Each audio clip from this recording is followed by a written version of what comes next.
How to convert iPhone video to slow motion.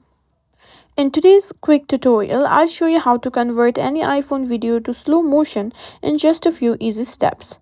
Whether you recorded a normal video or you want to add a dramatic effect, I'll guide you through the process. The easiest way to slow down a photo is by using the Photos app.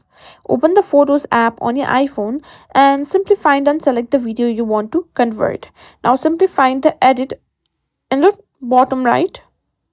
From here, simply tap the speed icon, which is a circle with lines at the top of the screen.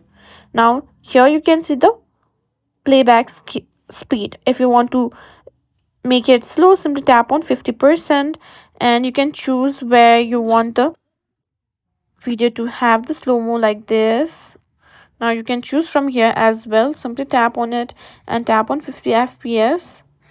And as you can see, our video has turned into a slow motion, and that's it. That's how you can simply convert iPhone video to slow motion in any of the videos that you want.